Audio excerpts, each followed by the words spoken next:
আমার মতন গুনাহগারকে তুমি যদি জাহান্নামে আগুনতে জ্বালাও, তোমার তো যারা পরিমাণ সম্মান কমবে না। আর যদি তুমি আমাকে মাফ করে দাও, তো যারা পরিমাণ সম্মান বাড়বে না। তুমি তো এমন এক স্রষ্টা, এমন এক রব, তোমার লয় নাই, ক্ষয় নাই, কমতিও নাই, বাড়তিও নাই। হ্যাঁ, আমি তোমার কুদরতি পায়ে সিজদা দিয়ে আল্লাহ হাজিরা দিলাম, ওয়াদা দিলাম, আর জীবনে গুনাহ করবো না, আর জীবনে ভুল করবো না। আল্লাহ তুমি তোমার গুনাহগার বান্দার গুনাহ মাফ করে দাও। চোখের পানি ছেড়ে দিয়া আমার মহানের দরবারে আল্লাহকে ডাক দেওয়া, তুমি যদি আমাকে মাফ না করে দাও, আল্লাহ বলো না কে আমাকে মাফ করে দিব। তাকায় দেখো, দুনিয়াতে কোন ব্যক্তিকে যদি মাফ করে দেয়, কেউ না কারো কাছে কৈফিয়ত দিতে হয়। কিন্তু তুমি তো আমার এক স্রষ্টা, তুমি তো আমার এক রব, তুমি কারো কাছে জবাবদিহি দিতে হবে না, কারো কাছে কৈফিয়ত দিতে হবে না। আল্লাহ তোমার গুনাহগার বান্দার জিন্দেগির গুনাহ মাফ করে দাও। আল্লাহর বান্দা যখন চোখের পানি ছেড়ে ছেড়ে দিয়া যখন কান্দে, এমনি একটা আওয়াজ শোনা যায়, আল্লাহ রে সিজদা থেকে মাথা উঠাও, আর কাঁদতে হবে না, আমি মহান আল্লাহ তোর জিন্দেগির গুনাহ মাফ করে দিলাম। মাফ করছেন কে? ই আল্লাহ এখন নাই? হ্যাঁ, আল্লাহ এখন আছেন। আল্লাহ নাই, ক্ষয় নাই, কমতিও নাই, বাড়তিও নাই, আগে যেমন ছিলেন আল্লাহ এখনো ঠিকই আছেন। তাহলে আল্লাহ যদি ঠিক থাকে, আমাদের অবস্থার কোনো পরিবর্তন হয় না কেন? আল্লাহ আসমানি গজব দেয় কেন? আল্লাহ জমিনি গজব দেয় কেন? আল্লাহ শিলাবৃষ্টি দেয়, আল্লাহ ঠিকই আছেন, আমরা পরিবর্তন না। কথা কয় না? আল্লাহ ঠিকই আছেন, কে পরিবর্তন না? আমরা পরিবর্তন না। নামাজ পড়ে না, রোজা রাখে না, হজ করে না, যাকাত দেয় না, সুদ তো একবারে খায় না। হ্যাঁ না খায়? আরো জোরে কর। আমি আগে যেমন ছিলাম, এখন আমি আল্লাহ আছি। আগে যেমন আমার বান্দার গুনাহ আমি আল্লাহ মাফ করে দিতাম, এখন আমি আল্লাহ আমার বান্দার গুনাহ মাফ করে দেই। তবে বান্দা রে, আগে আমার বান্দা গুনাহ আমি মহান ভাবে দরবারে খালিস নিয়তে তওবা করে আমি দরবারে সালাম হয়েছে, যেই ওয়াদা দিয়েছে আর জীবনে বলেছে শুধু খাইবে না, আর শুধু খায় নাই। ওয়াদা যদি দিয়েছে নামাজ ছাড়বে না, আর কোনদিন নামাজ ছাড়ে নাই। আমার বান্দা বলেছে আর সুদ খাইবে না, ঘুষ খাইবে না, জিনা করবে না। তাওবা যেমন ভাবে করেছে, তার প্রতিবদল থেকে মৃত্যুবরণ করেছে, আমি আল্লাহ তার জিন্দেগির গুনাহ মাফ করে দিয়েছি। রে বান্দা, এখনো যদি তুই আমি আল্লাহ দেওয়ারে খালিস নিয়তে গুনার করে শর্মিন্দা হইয়া মাথা করে তুই যদি আমি আল্লাহর দরবারে হাজিরা দিতে পারো, চোখের পানি দেখে গায়ে পৌঁছার আগে আগে আমি মহান আল্লাহ তোর দরখাস্ত মঞ্জুর করে নে। এবার যুবকটা সাজদা থেকে মাথা উঠাইয়া আল্লাহর পয়গম্বর রাস্তা দিয়ে কেটে যাইতেছেন। যুবকটা তখন আল্লাহর পয়গম্বরকে ডাক দেয়, বলে আল্লাহর পয়গম্বর আপনি একটু দাঁড়ান। পয়গম্বর কি কখনো মিথ্যা কথা বলতে পারে? নবীরা কি কখনো মিথ্যা কথা বলতে পারে? আপনি বলেছেন আমি জাহান্নামে যাব, কথা ঠিকই আছে, কোনো সন্দেহ নাই, কোনো ইখতিলাফ নাই। কিন্তু আমি যে শুনলাম আল্লাহ আমার জিন্দেগির গুনাহ মাফ করে দিয়েছেন, আমি কোনটা বিশ্বাস করব? আমি জান্নাতি না জাহান্নামী? এমনি আল্লাহ রাব্বুল আলামিনের দরবারে আবার হযরত মুসা আলাইহিস সালাম আবার মহান দরবারের দরবারে চলে গেলেন। কি বলেছেন? তার জিন্দেগির গুনাহ মাফ করে দিয়েছেন। হ্যাঁ, ও আল্লাহ, আপনি তো জানেন আমার উম্মত গুলো একটু ঠেটা ঠেটা, বুঝুননি? মুসল উম্মত গুলো আছিল একটু ঠেটা। এটা আমাদের গ্রাম্য ভাষায় হয় গরুয়া। কিতাব হয় গরুরা, হয় তেরা। এটার মধ্যে কিছু তেরা মানে খাস্তত আছে, কথা কয় না। দেখবেন কিছু গরুর মানুষ এমন আছে, এরা কেমন দেখছেন মাহফিলটা করছে ঠিকই আছে, এত সুন্দর করে মাহফিল করছে, আর একটু বড় করে হ্যান্ডেল করতো তো পারতো। আর আমারে কইছে না, আমারে যখন কইছেন না তা আমি আর এই মাহফিলে যাইতাম না, না আনন্দ না, কথা কয় না।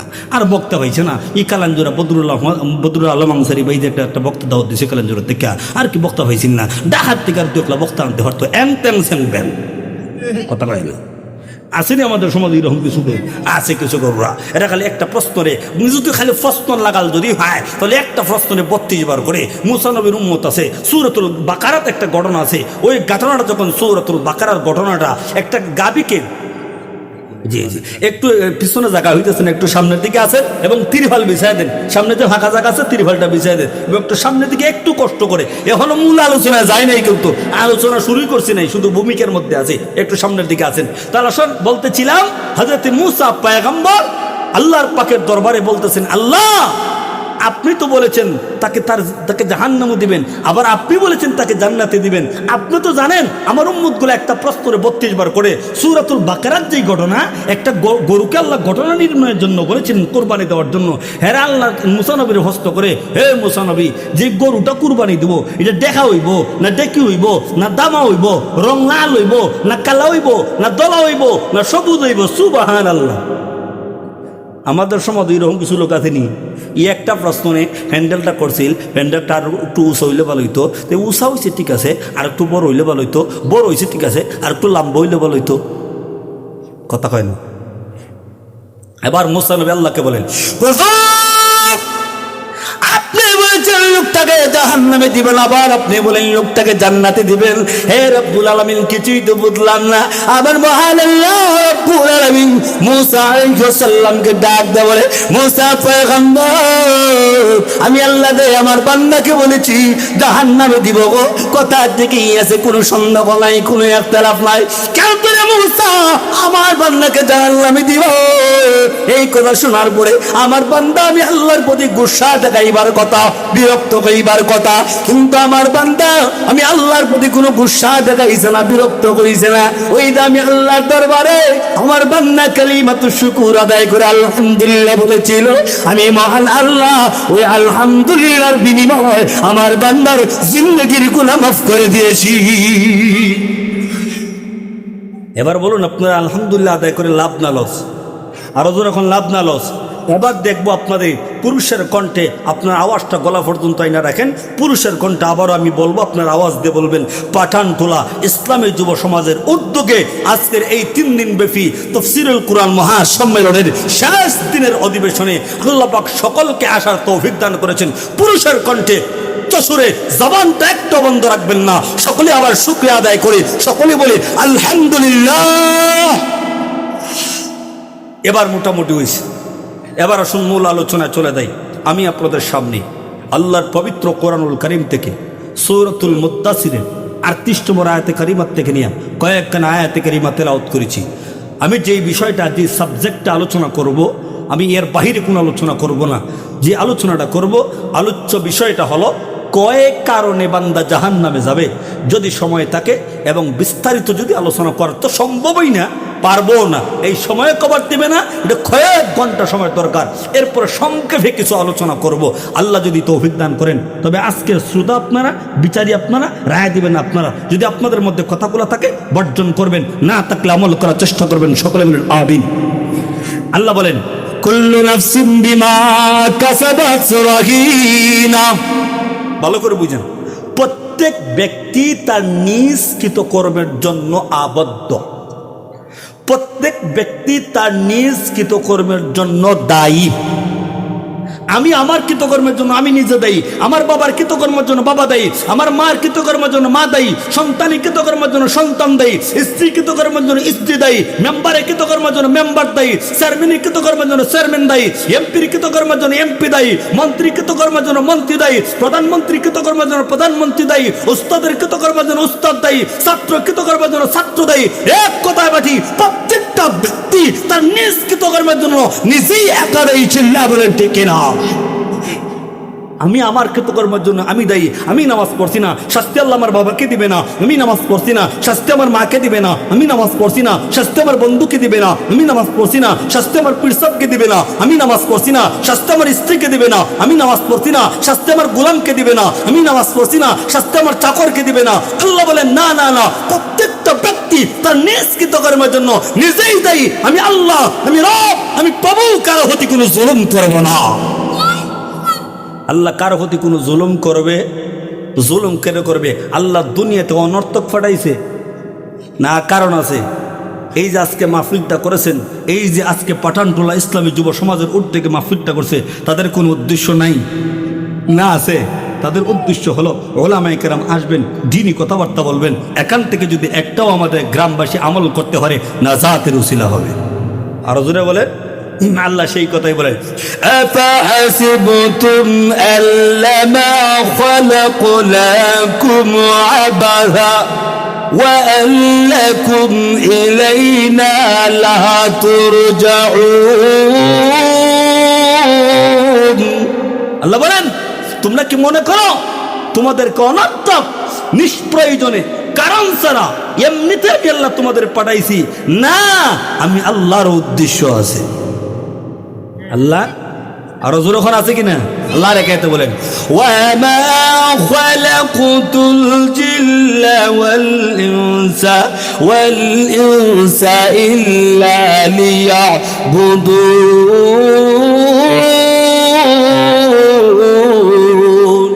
আল্লাহ বলেন, আমি আল্লাহ জিন এবং ইনসানকে এই পৃথিবীর জন্য সৃষ্টি করেছি একমাত্র আমার ইবাদতের জন্য।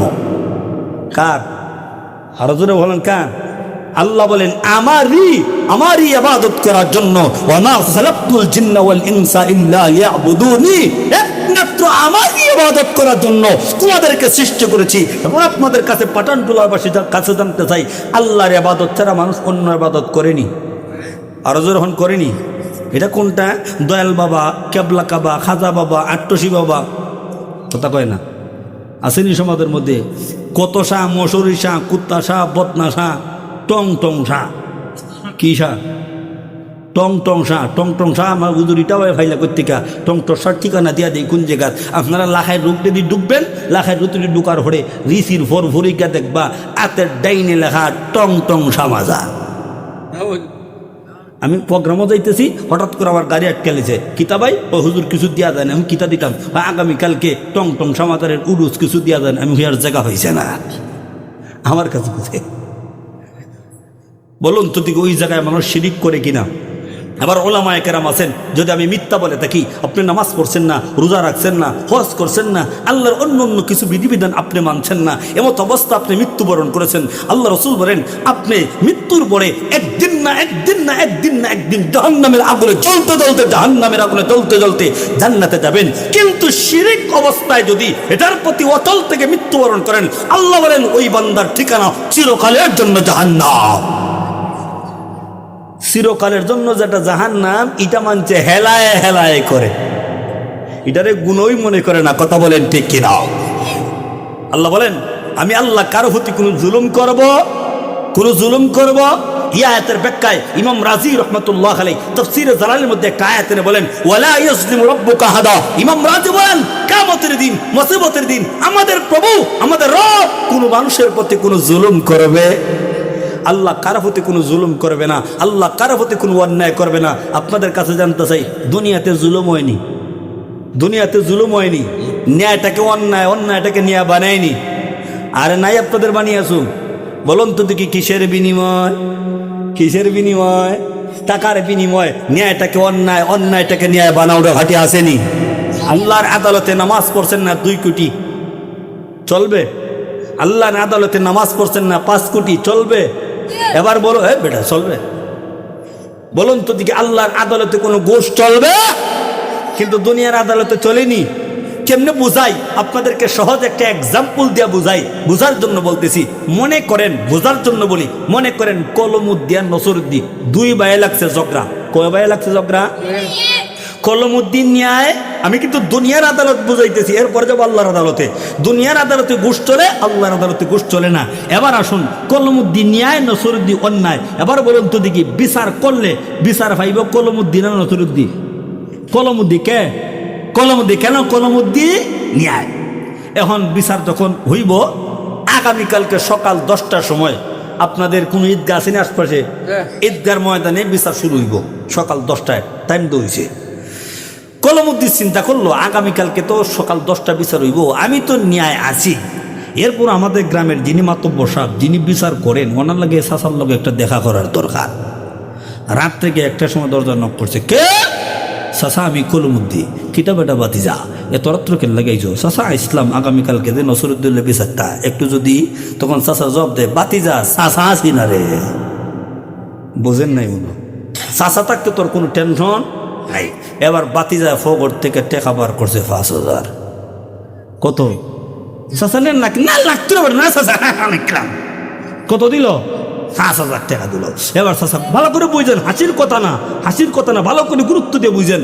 রাত্র 4টা দরজাকে নক করছে কে চাচা আমি নসরুদ্দি কিতাবটা বাতিজা এত রাত্রকে লাগাইছে রে বাবা ও চাচা ইসলাম আগামীকালকে দে কলমুদ্দির লোকে বিচারটা একটু যদি তখন চাচা জবাব দেয় বাতিজা চাচা আসি না রে আগাল্লারে কিতা কইছি ইলারে কিতা কইছে কথা তো ঠিকই আছে দুনুল্লা লাগিয়েছে কথা বলেন ঠিক না। এখন বাতিজা ফকর থেকে টাকা বার করছে 12,000 কত কম না বেশি। এবার চাচা ফকর লইয়া রাত্রে ঘুমাইছে। পরের দিন সকাল 10টার সময় বিচার যখন শুরু হয়েছে এখন কলমুদ্দির ছায়া দেখে মনে মনে তো কলমুদ্দি আমি বিচারে রায় ভাই মই কিন্তু রাত্রে যখন সকাল যখন 10টার থেকে বিচার যখন শুরু হয়েছে এমনি কলমুদ্দির ছায়া দেখে ইন্নালিল্লাহ চাচা যে পয়েন্টে বিচার শুরু করছে কলমুদ্দির নাম গন্ধ নেই। চাচা যে পয়েন্টে বিচার শুরু করছে কলমুদ্দির আচ্ছা এখন কি বিচারও কইতে পারবো চাচা রাত্রে 5,000 দিছিলাম দাঁতের ভাই ঠিক থাকবে ব্যাপারটা এখন কেমনি কি করা যায় এক পর্যায়ে নসরুদ্দির পক্ষে রায় যাইব কি নসরুদ্দির পক্ষে রায় যাইব কি এমনি তখন ডাক দেওয়া হয় কেমনি কি কইতো এমনি কলমুদ্দি দ্বারা আসসালামু আলাইকুম চাচা একটা কথা আছিল চাচা তো মনে মনে বুঝছি তুমি কিতা কইবাই বাতিজা কিতা কইলাও তুমি চাচা পাক পাঞ্জাতনে দই দিলাম বিচারটা কুচ্চা কইল পাক পাঞ্জাতন বলতে কত আরো যখন কত চাচাই বুঝছেনি চাচায় কয় বাতিজা গা মাইরা দিছে বাতিজায় এখন চাচাও তো ফুরিতে চাচা না সব চাচাই কি আর হইতে পারে আবার চাচাও তো ফুরিতে চাচা না তখন চাচায় বাতিজারে ডাক দেয় বলে বাবা রে 12 টেলায় আমার কাছি না আসেনি সমাজে 1,000 2,000 3,000 টাকা পাইয়া নিয়াটাকে তুমি অন্যায় বালাও অন্যায়টাকে তুমি নিয়া বালাও রে কিয়ামতের কঠিন ময়দানে আশাদের কাঠ গড়ায় তোমাকে দাঁড়াইতে হবে। সেই কিয়ামতের ময়দানে আল্লাহ বলেন সেই দিন আমি আল্লাহ কারো প্রতি কোনো জুলুম করব না। তাই ইমাম রাজি রাহমাতুল্লাহ আলাইহি ওয়ালা ইয়াজলিমু রাব্বুকা আহাদা এই আয়াতটা এনে বলেন আল্লাহ কিয়ামতের দিন কোনো ব্যক্তির প্রতি কোনো বান্দার প্রতি আল্লাহ কোনো জুলুম করবে না। এই আয়াতের ব্যাখ্যায় ইমাম রাজি রাহমাতুল্লাহ আলাইহি সুন্দর করে একটা হাদিস এনেছেন। হাদিসটা এনে বলেন কিয়ামতের ময়দানে আমার মহান আল্লাহ মানুষের বিচার করবেন 3 জন নবীর সামনে। কয়জন নবী ভালো করে দিলের কান্না শুনেন এবং হাদিসটা শোনার পরে সিদ্ধান্ত আপনাদের নামাজ পড়বেন কি পড়বেন না রোজা রাখবেন কি রাখবেন না সিদ্ধান্ত আপনাদের। তবে হাদিসটি মনোযোগ সহকারে শুনবেন। তাফসীরে জালালের মধ্যে ইমাম রাজি রাহমাতুল্লাহ আলাইহি হাদিসটা এনেছেন কিয়ামতের ময়দানে আল্লাহ মানুষের বিচার করবেন কয়জন নবীর সামনে। একজন নবী হলেন হযরতে আইয়ুব আলাইহিস সালাম, একজন নবী হলেন হযরতে সুলাইমান আলাইহিস সালাম, একজন নবী হলেন হযরতে ইউসুফ আলাইহিস সালাম। কয়জন নবী? ইউসুফ আলাইহিস সালাম, আইয়ুব আলাইহিস সালাম, সুলাইমান আলাইহিস সালাম, 3 জন নবী। কেন হযরতে ইমাম রাজি রাহমাতুল্লাহ আলাইহি সুন্দর করে এনে বলেন 3 জন মানুষের সামনে আল্লাহ 3 জন নবীর সামনে আল্লাহ মানুষের বিচার করবেন। কেন? কারণ দুনিয়ার জমিনে 3 শ্রেণী মানুষ আছে, এর বাহিরে মানুষ নাই। প্রথম নম্বর শ্রেণী আমি বলি আপনারা হিসাবটা মিলান। প্রথম নম্বর শ্রেণী গোলাম এবং চাকরিজীবী আসেনি, গোলাম এবং চাকরিজীবী। তবে গোলাম এখন প্রথা নাই। এবার বলুন প্রথা যদিও না থাকে যারা অতীতে গুজরে গেছে এরার বিচার হইতো না না হইব? হইতো না না হইব? চাকরি একটা পার্লামেন্টও চাকরি করে আর একটা গরুর হালগিরি চাকরি করে। পদের দিক দিয়ে একটা ছোট, পদের দিক দিয়ে একটা বড়। তবে চাকরি এক শ্রেণী লোক সমাজে আসেনি, আছে। 2 নম্বর শ্রেণী অভাবী এবং অসুস্থ। ভালো করে বুঝুন, অভাবী এবং একই ফ্যামিলিতে অভাবী, একই ফ্যামিলিতে অসুস্থ, বিস্তার থেকে উঠতে পারে না, 3 দিন পরে মাটি খারে, 4 দিন পরে দেখা যায় কাম কাজ কইরা আবার সংসারটা চলে। এরকম কিছু ফ্যামিলি আসেনি। 2 নম্বর। 3 নম্বরে বড় লোক থেকে নিয়ে একবারে প্রধানমন্ত্রী পর্যন্ত। বলুন এর বাহিরে কেউ আছে? নাই। এবার আল্লাহ ভালো করে বুঝছেন, এবার আল্লাহ মানুষের বিচার করবেন কয়জন নবী? 3 জন নবী। কয় শ্রেণী লোক? 3 শ্রেণীর লোক। এবার আল্লাহ প্রথম শ্রেণীকে ডাক দিয়ে বলবেন রে পৃথিবীর গোলাম, রে পৃথিবীর চাকরিজীবী, বলো তো দেখি নামাজ কেন পড়লালা, রোজা কেন রাখলালা, আমি আল্লাহর বিধিবিধান তুমি কেন মানলালা? গোলামকে যখন আল্লাহ রাব্বুল আলামিন যখন দাঁড় করাইবেন, তখন গোলাম আমার মহান আল্লাহ রাব্বুল আলামিনকে ডাক বলবেন, তখন পৃথিবীর জমিনে আমি আরেকজনের গোলাম ছিলাম, আমার মুনি বাবাকে নামাজের টাইম দেয় নাই, এই জন্য আমি নামাজ পড়তে পারি নাই। আমার মুনি বাবাকে রোজার টাইম দেয় নাই, এই জন্য আমি রোজা রাখতে পারি নাই। আমার মহান আল্লাহ তখন গোলামকে ডাক দিয়ে বলেন, গোলাম রে, তোর যুক্তি গ্রহণযোগ্য নয়। তাই মহান আল্লাহ রাব্বুল আলামিন দ্বিতীয় পর্যায়ে চাকরিজীবীকে ডাক দিয়ে বলবেন, রে পৃথিবীর চাকরিজীবী, বলো তুমি কি নামাজ কেন পড়লে না?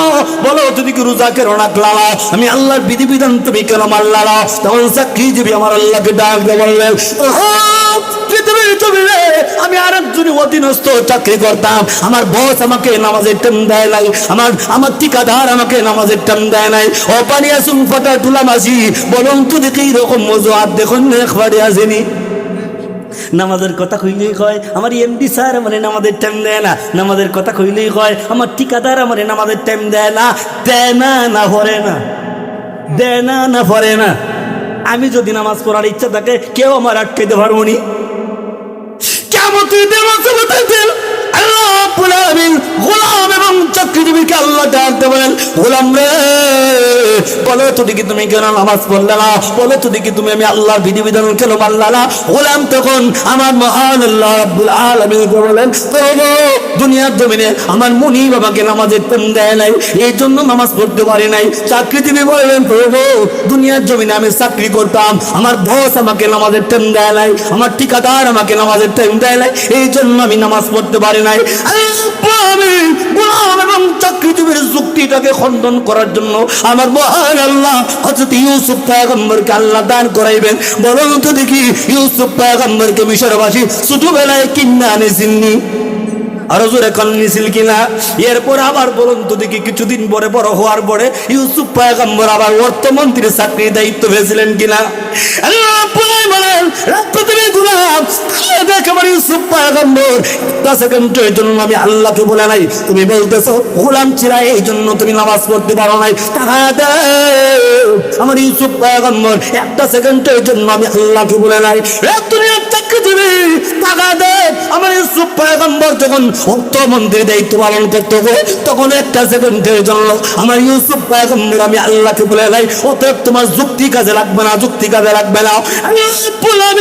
গোলাম এবং চাকরিজীবীর যুক্তিটাকে খণ্ডন করার জন্য আল্লাহ তখন ইউসুফ পয়গম্বরকে আল্লাহ ডাক দিয়ে বলবেন, ইউসুফ পয়গম্বর আপনি একটু এদিকে আসেন। ইউসুফ পয়গম্বরকে আল্লাহ দাঁড় করাইয়া গোলাম এবং চাকরিজীবীর যুক্তিটাকে খণ্ডন করিয়া আমার মহান আল্লাহ রাব্বুল আলামিন গোলাম এবং চাকরিজীবীকে আল্লাহ জাহান্নামে দিবেন। এবার বলুন, কিয়ামতের কঠিন ময়দানে কোন গোলাম এবং চাকরিজীবীর চুক্তি দেখাইয়া মুক্তি ভাইব তো? পাঠান টুলাবাসী ভাইব। 18 বছর ধরে মাহফিল করে নিয়ে ঘর ভাইতেন না, তে যদি যুক্তি দেখায় যদি মুক্তি না হওয়া যায়, নামাজ বাদ দেন কেন? নামাজ বাদ দেন কেন? রোজা বাদ দেন কেন? আল্লাহর অন্য অন্য বিধিবিধান বাদ দেন কেন? তাতে বোঝা যায়, ভালো করে আগেই বলছি, ভালো করে দিলের কানটা বুঝান, তাতে বোঝা যায় কিয়ামতের দিন, মুসিবতের দিন মহান রবের দরবারে কোন যুক্তির মাধ্যমে মুক্তি পাওয়া যাবে? তাহলে নামাজ ছাড়া যাইবনি? হ্যাঁ, নামাজ ছাড়বো না পড়বো? 1 নম্বর, আল্লাহ দুনিয়ার গোলাম এবং পৃথিবীর যুক্তিটাকে মহান আল্লাহ রাব্বুল আলামিন খণ্ডন করে মহান আল্লাহ বলেন, যাও জাহান্নামে চলে যাও। এবার আল্লাহর আদালতে কোন গোলাম এবং চাকরিজীবী যুক্তি দেখায়া মুক্তির কোন ব্যবস্থা বাকি রয়েছে কয় দল? এবার আল্লাহ 2 নম্বর দলকে ডাকতে বলবেন, রে পৃথিবীর অসুস্থ, বলো তুমি কি নামাজ কেন তুমি পড়লা? আমি আল্লাহর বিধিবিধান তুমি কেন মানলা? আমি আল্লাহর আইন তুমি কেন মানলা? আমি আল্লাহর কথা মতো তুমি কেন মানলা? তখন ও ভাবি এবং অসুস্থ আমার আল্লাহকে ডাক দিয়ে বলে, দুনিয়ার জমিনে আমি অসুস্থ ছিলাম, অভাবে ছিলাম গো, অভাবের কারণে নামাজ পড়তে পারি নাই, অসুস্থর কারণে নামাজ পড়তে পারি নাই। ও পাঠানদুলাবাসী বানিয়ে সুংবাসী, বলুন তো দেখি এরকম অজুহাত দেখুন না একবারে আসেনি? নামাজের কথা কইলে অসুস্থর দোয়াই দেয়, কথা কয় না? ভাই আয় না নামাজ পড়ে লাই, তখন মুরব্বী মানুষ নামাজ পড়তো, এবারে ফান ঠান্ডা পানি মধ্যে হাত দেওয়া করে বোঝা যায় আটকাটটা হয়ে যাবে আসেনি। আবার ওই মুরব্বী চাষা ওই দেখা যায় রাত্রে 4টার সময় ওইটা সিগারেট একটা ধরায়, মুখের মধ্যে ফান একটা ধরায়, আল্লাম টিটা মারে, বুড়ো খেতে গিয়া হয় the the the the the, কথা কয় না। এখন কিতা বুড়ো খেতে গরম হিটার লাগা আছে না কিতা?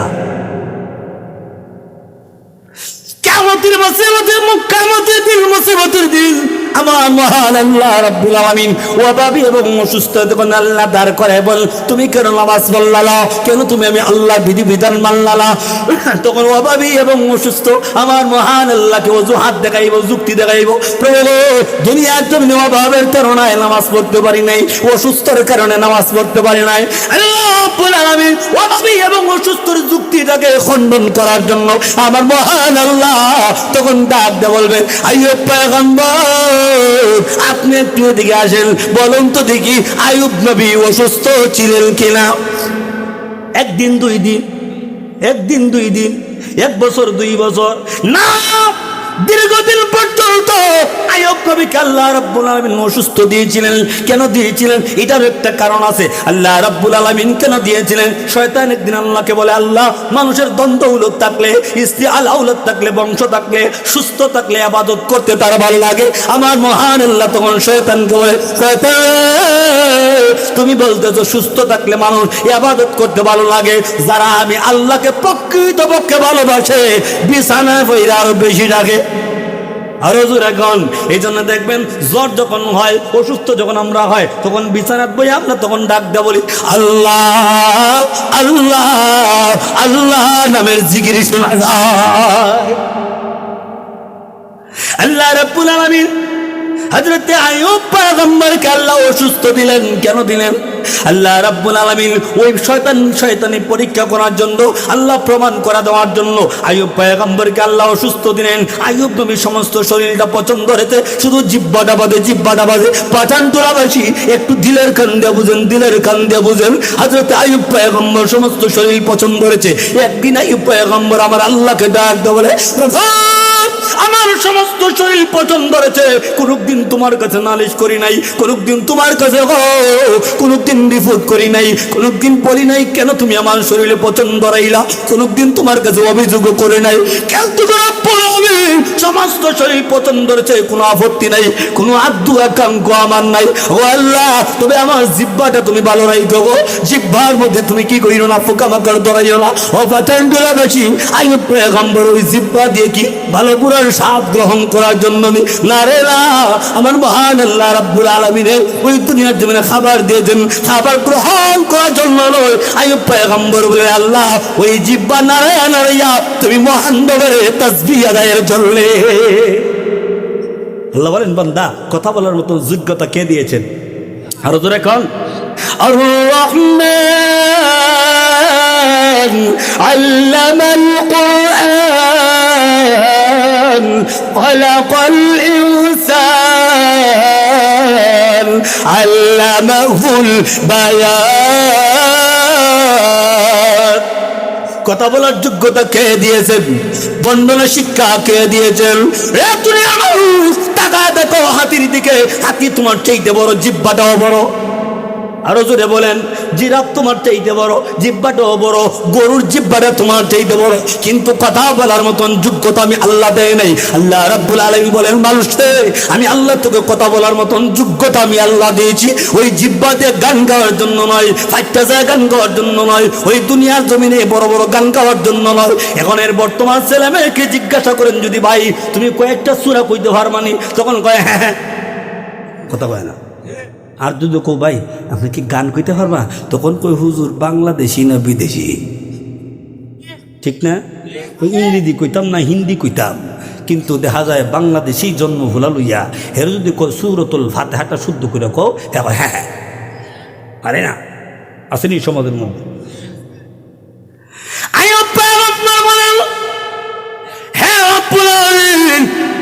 তুমি তুমি আমার জিহ্বাটাকে জিহ্বার মধ্যে আল্লাহ পছন্দ হয় আল্লাহ রাব্বুল আলামিন বড়দের কষ্ট আল্লাহ মঞ্জুর করেন।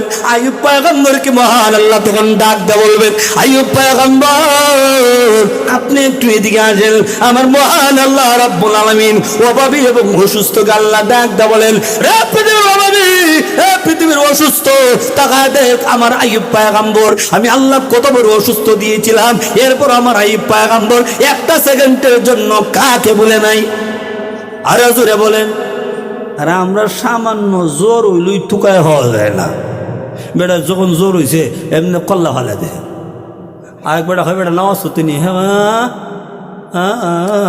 বুঝা যায় এখনই গেছি, কথা কয় না, আসেনি সমাজে হাসির কথা না, বাস্তবে আছে কিনা।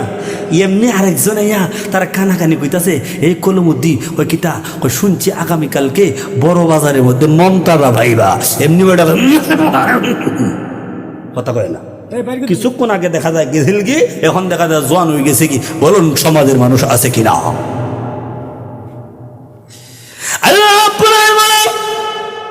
আমার পয়গম্বরকে আল্লাহ ডাক দা বলেন, আইয়ুব পয়গম্বর আপনি একটু এদিকে আসেন। আইয়ুব পয়গম্বরকে যখন আল্লাহ রাব্বুল আলামিন দাঁড় করাইবেন, আমার মহান আল্লাহ তখন আল্লাহ রাব্বুল আলামিন অভাবী এবং অসুস্থকে ডাক দা বলেন, রে দুনিয়ার অভাবী, এ দুনিয়ার অসুস্থ, তাকায় দেখ আমার আইয়ুব পয়গম্বরকে আমি আল্লাহ রাব্বুল আলামিন এত বড় অসুস্থ দিয়েছিলাম। আইয়ুব পয়গম্বরের কাছ থেকে স্ত্রী সন্তান সবকিছু আলাদা করেছিলাম, সম্পত্তি আমি আল্লাহ পৃথক করে দিয়েছিলাম। এরপর আমার আইয়ুব পয়গম্বর একটা সেকেন্ডের জন্য আমি আল্লাহকে বলে নাই তোর যুক্তি গ্রহণযোগ্য নয়। আমার মহান আল্লাহ রাব্বুল আলামিন আইয়ুব পয়গম্বরের মাধ্যমে যুক্তিটাকে খণ্ডন করে আল্লাহ দুনিয়ার অভাবী এবং অসুস্থকে আল্লাহ জাহান্নামে দিবেন। ও পাঠানটুলাবাসী বলুন তো দেখি, কিয়ামতের দিন মুসিবতের দিন কোন অভাবী এবং অসুস্থ যুক্তি দেখায় মুক্তি হইব তো? আপনাদের এরিয়ার অভাবী ভাইব, অসুস্থ ভাইব, তা নামাজ বাদ দিন কেন? আগেই বলি হাদিসটা দিলের কান্দা বুঝছেন। এবার বলুন তো দেখি, আপনাদের কোনো অভাবী একবারে খাইতে পারে না, একদিন আলে 10 দিন খাইতে পারে না, এরকম একদিন অসুস্থ পড়লে পরে দেখা যায় 2 বছর পরে অসুস্থ থেকে সুস্থ হয়। এবার বলুন এরকমও কোনো রুগী, এরকমও কোনো অভাবী মহান রবের দরবারে যুক্তি দেখায়া মুক্তি হইবনি? তো নামাজ বাদ দেওয়ার কোনো সুযোগ আসেনি। কয় শ্রেণী জাহান্নামে গেল, বাকি রয়েছে কয় দল? হুজুর এমপি মন্ত্রী প্রেসিডেন্ট বড় লোকেরা বা ধরছেনি না।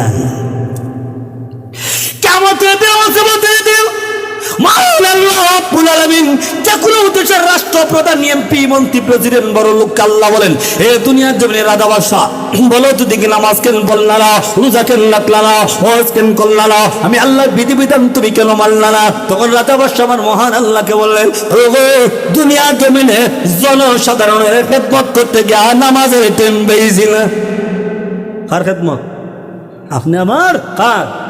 এরকম কিছু নেতা আসেনি এরকম সেমিনার আয়োজন কইরা জোহর থেকে আসর, আসর থেকে মাগরিব, মাগরিব থেকে এসা। ভাইয়ের আমার, বন্ধুর আমার, আগামী নির্বাচনে যদি আল্লাহ পাক আমাকে হাস করায় ইনশাআল্লাহ বাড়িয়ার সঙ্গে রাস্তা রাখতাম না, সব পাকা করে এলাম। জোহর আসর মাগরিব এসা খবর নেই, কথা কয় না। আর জোরা খান আবার কিছু নেতারা নামাজও পড়ে, কিছু নেতারা নামাজও কিয়ামতের দিন মুসিবতের দিন যখন রাজা বাদশাকে আল্লাহ দাঁড় করাইবেন তখন তারা অজুহাত পেশ করবে, আল্লাহ দুনিয়ার জমিনে আল্লাহ জনগণের খেদমত করতে গিয়ে নামাজের টাইম পাইছে না। তখন আমার মহান আল্লাহ রাব্বুল আলামিন এদের যুক্তিটাকে খণ্ডন করার জন্য তখন আল্লাহ ডাক দিয়ে বলবেন, সুলাইমান পয়গম্বর আপনি একটু এদিকে আসেন, বলুন তো দেখি সুলাইমান নবী বাংলাদেশের বাদশা আসলা? কথা কয় না। সুলাইমান নবীর ঘটনা আমার ভাই হযরত মাওলানা বদরুল আলম আনসারী ভাই কিছুক্ষণ আগে আলোচনা করছেন কিনা? সুলাইমান পয়গম্বরকে আল্লাহ এত বড় ক্ষমতা দান করেছিলেন। সুলাইমান পয়গম্বর तमाम পৃথিবীর জমিনের বাদশা, শুধু তা নয়, সুলাইমান পয়গম্বর মানুষের বাদশা, জিনের বাদশা, ফরিদের বাদশা, বাতাসের বাদশা, মাছের বাদশা, পশু পাখির বাদশা। আল্লাহ রাব্বুল আলামিন এত বড় বাদশাহ বানানোর পরে একটা সেকেন্ডের জন্য আমার মহান আল্লাহ রাব্বুল আলামিনকে বলে নাই, আমার মহান আল্লাহ বলেন, এ দুনিয়ার জমিনে রাজা বাদশাহ এমপি মন্ত্রী প্রেসিডেন্ট বড় লোক, তোমরা অজুহাত দেখাইছো দুনিয়ার জমিনে মানুষের খেদমত করতে গেলে আমাদের টেন পাইছো না, ওটা তোমাদের যুক্তি গ্রহণযোগ্য নয়, যাও তোমরা জাহান্নামে দাও। আমার মহান আল্লাহ রাব্বুল আলামিন এদের যুক্তিটাকে খণ্ডন করিয়া আল্লাহ তাকে জাহান্নামে দিবেন। পাঠানটুলাবাসী গো, বলুন তো দেখি আপনাদের এরিয়ার কোন নেতা যুক্তি দেখাইয়া কিয়ামতের দিন মুক্তি ভাইব তো? শুধু গাছেনি আপনাদের কোন এমপি, কোন এই চেয়ারম্যান রাব, এবার বলুন আল্লাহর আদালতে কোন যুক্তি দেখায় মুক্তি ভাইব নি? সেই কথাটাই আমার আল্লাহ বলেন, কুল্লু নাফসিন বিমা কাসাবাত রহিনা। এমপি জবাব এমপি দিব, মন্ত্রী জবাব মন্ত্রী দিব, গোলামের জবাব গোলাম দিব, ছাত্র জবাব ছাত্র দিব, উস্তাদের জবাব উস্তাদ দিব। তাই আল্লাহ বলেন কিয়ামতের দিন আমি মহান রব কারো প্রতি কোনো জুলুম করব না। একটা আয়াতের ব্যাখ্যা করলাম, সব আয়াত রয়ে গেছে। এবার আসুন আয়াতের তরজমাগুলো করে শেষ করে রাখি। আল্লাহ বলেন প্রথম আয়াতে কুল্লু নাফসিন বিমা কাসাবাত রাহিনা। 2 নম্বর আয়াত আল্লাহ বলেন ইল্লা আসহাবাল ইয়ামিন ফি জান্নাতি ইয়াতাসাআলুন। আল্লাহ বলেন তবে দেনদিগস্ত ব্যক্তিগণ ছাড়া, যাদের আমলনামা ওজন দিয়া, যাদের আমলনামা মাপ দিয়া, যাদের আমলনামা আল্লাহ ডান হাতে দিবেন, আল্লাহ বলেন ডান প্রতি লোকগুলো ছাড়া আরেক দলকে আল্লাহ আমলনামা দিবেন বাম হাতে। কোন হাতে? আর যখন কোন হাতে? ও আমার পাঠানটুলাবাসী, আমি তো আপনাদেরই সন্তান, একই থানার মানুষ, আমিও কিন্তু একই থানার মানুষ। বাড়ি কালা ইঞ্জুরা, থানা কোনটা? আর হ্যাঁ বানিয়ে আসুন, যদি একটু দূরত্ব, কিন্তু একই থানার মানুষ। আপনাদেরকে বলি কিয়ামতের দিন যখন আল্লাহ বাম হাতে আমলনামা দিবে রে ভাই, তখন সোজাসুজি আল্লাহ দিবে না। বাম হাতে দেওয়ার সময় বুকটাকে সিদ্ধ করিয়া, বুকের ভিতরে হাতটাকে ঢুকাইয়া, পিছন দিক দিয়ে নিয়া তাকে মাসকাইয়া আল্লাহ তার আমলনামা তার হাতের মধ্যে দিয়া বলবেন, তোর আমলনামা আমি আল্লাহ তোর হাতে দিলাম, আমি আল্লাহ সিদ্ধান্ত দিব না তুই জান্নাতি না জাহান্নামী। এমনি টাকায় দেখে নামাজে জিরো, রোজায় জিরো, হজে জিরো, জিরো, জিরো, আল্লাহ তাকে বলাইবেন জাহান্নামের হিরো। কথা বলেন ঠিক কিনা? আমরা কোন হাতে আমলনামা চাই? আজুরাবান কোন হাতে চাই? কারা কারা ডান হাতে চান একটু হাত তুলে আল্লাহকে দেখান। আল্লাহ সকলে হাতকে কবুল করুক, সকলে বলেন আমিন। ডান হাতে আমলনামা পাইয়া একদল জান্নাতে যাবে। ফি জান্নাতি ইয়াতাসাআলুন আনিল মুজরিমিন মা সালাকাকুম ফি সাকার। জান্নাতীরা আমার ডান হাতে পাইয়া জান্নাতের উদ্যানে চলে যাবে, জান্নাতের ভিতর প্রবেশ করবে। জাহান্নামীরা জাহান্নামের আমলনামা পাইয়া তখন জাহান্নামে চলে যাবে। জান্নাতীরা যখন জান্নাতে চলে যাবে গো, তখন জান্নাতে চলে যাওয়ার পরে আনিল মুজরিমিন, জান্নাতীরা পাপিষ্ঠদের সম্পর্কে জিজ্ঞাসা করবে। অর্থাৎ দুনিয়ার জমিনে বন্ধু আসেনি? কথা কয় না? আপনারা যুবকের বন্ধু আছে কিনা? মুরব্বীর বন্ধু আছে কিনা? এবার মুরব্বী বাবারা, যুবক বাবারা, আপনারা যে বন্ধুত্ব করেন, দেখেন তো দেখি গো কিয়ামতের ময়দানে অবস্থা কেমন হবে।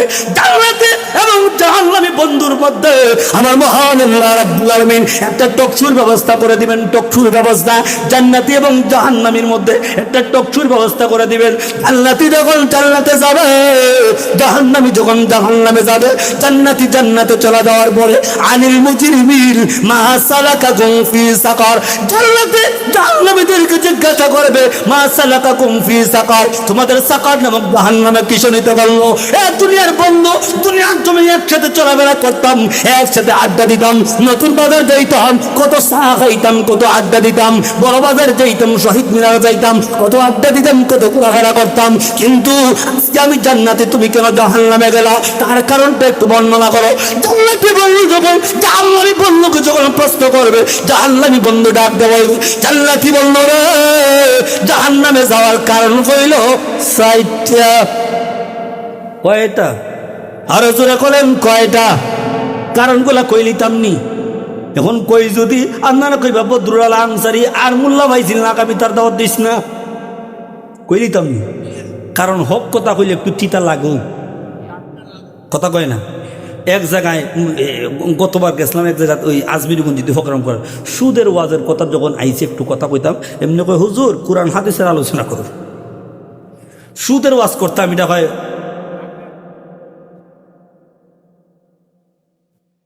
শুনেন, আমি বলি যে বিষয়টা ধরছি একটা বিষয় সাবজেক্টে থাকা ভালো, এটা এক্সাম্পল দিয়েছিলাম, বুঝতে পারছেন? আর ওই সাবজেক্টে গেলে ওই সাবজেক্টে আলোচনা। আমি যে আলোচনা করতেছি এর কোনো এই সাবজেক্টের বাইরে গেছি, এটার ভিতরে আলোচনা করতে হবে। আরও মাহফিল আছে ইনশাল্লাহ, করবো আপনাদের এরিতে আরও মাহফিল আছে ইনশাল্লাহ। তো বলতেছিলাম কি, কোথায় জানিয়েছিলাম তখন, জান্নাতি বন্ধু জাহান্নামী বন্ধু, হক কথা কিন্তু বলতেছি, ভালো করে বুঝলেন। ও বন্ধু, তুমি কেন জাহান্নামে গেলা? জাহান্নামী বন্ধু বলবে, জাহান্নামী বন্ধু বলবে জান্নাতি বন্ধুকে বন্ধু। সায়ের কারণে, কয় কারণে?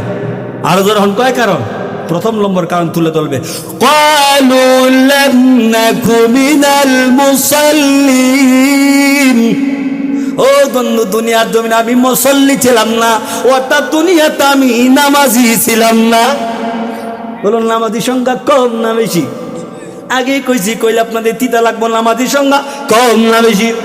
এ বন্ধু, দুনিয়ার জমিনে একসাথে চলাফেরা করতাম ঠিকই আছে, আড্ডা দিতাম ঠিকই আছে। পাঠানটুলা ইসলামী যুব সংঘের উদ্যোগে তাফসিরুল কুরআন মহাসম্মেলনে তুমিও গিয়েছিলা, আমিও গিয়েছিলাম। মাগরিব থেকে এশা পর্যন্ত তুমিও বয়ান শুনছিলা, আমিও বয়ান শুনছিলাম। কিন্তু যখন এমন অবস্থায় এশার আযান যখন হয়েছে, তুমিও প্যান্ডেল থেকে বের হয়েছিলা, আমিও প্যান্ডেল থেকে বের হয়েছিলাম। তুমি প্যান্ডেল থেকে বের হইয়া ওযু পানি পেশ করার জন্য মসজিদের মধ্যে গিয়ে ওযু কানায় ওযু আদায় করিয়া এশার নামাজ আদায় করে আমার আল্লাহকে খুশি করেছো। আর আমি প্যান্ডেল দেখে বের হইয়া পাঠানটুলা তাফসিরুল কুরআন মহাসম্মেলনের উদ্দেশ্যে দোকান ভাট বইছিল, ইকানো গিয়া ফান আর সিগারেট টানছিলাম। এটা কইরা আমি নামাজ পড়ি নাই, তুমি নামাজ পড়েছ। আমি ওই জায়গায় গাড্ডা দিয়েছিলাম, এখানের মধ্যে কিছু মহিলারাও যাইতো, মেয়েরাও যাইতো, এখানে গিয়ে আমি গোসা লইছিলাম। আর হুজুর এখন ঠিক গেলা বললো রে, দুনিয়াতে তুমি নামাজ পড়ছিলা, তুমি নামাজ আদায় করতা। আমি যখন নামাজের সময় আসতো তখন তোমাকে ধোঁকা দিয়া আমি অন্য কাজে ব্যস্ত থাকতাম। আমি দোকানে গিয়ে পান সিগারেট গিয়ে আড্ডা দিতাম, কিন্তু তুমি নামাজ পড়তা, আমি নামাজ পড়তাম না। আসেনি? এখন যদি কোন ভাই আয় না নামাজ পড়ে এলেন, দেখবেন আমাদের সমাজের আপনাদের কি বিরক্ত লাগতেছে? দেখবেন কইবা ভাই নামাজ পড়তাম ঠিকই আছে, দেখুন ভাই ভাই নামাজ হুজুর নামাজ পড়তাম ঠিকই আছে, কাহরওয়ালা না, কিতাবওয়ালা না। ফাটান টুলাবাসী কিতাব বুঝছো না, আমি যেটা বুঝছি আপনারা কিতাব বুঝছেন জানি না। কাফর বালানা যেটা আমি যেটা বুঝছি হে মুত্তাহনি রয় না। আচ্ছা নাইলে মুসলমান না ফাঁক থাকার ভোট আছে, না ফাঁক থাকার ভোট আছে। এমন না ফাঁক থাকতো না, কিতা করতো? বর্তমান যুবকরা যে ভেন লাগায়, কথা কয় না, যে ভেন লাগে একবারে ঠিক আইতে এতটুকু টাইম না রুখে তোলা যায় না, তলে লাগে যায় কি? সত্য না মিথ্যা? যদি বলেন মিথ্যা, আপনি আপনাদের পায়ে ধরে মাপ চাইয়া দেবো। সমাজে আসেনি বেড়া যদি বইয়া হিসাব করতো যায় ফিসের অর্ধেক দেখা হয়ে যায়। যদি তোলে আর একটা না লাগাইতো তাহলে কেমন গটি লাইল নেই, আসেনি? তখন বেটা বইয়ার হিসাব করতে পারে না, যেটা আছে বড় তো সিঙ্গেল মিশন তারাই কাম সারি। আসেনি? হাসির কথা না, বাস্তব কথা।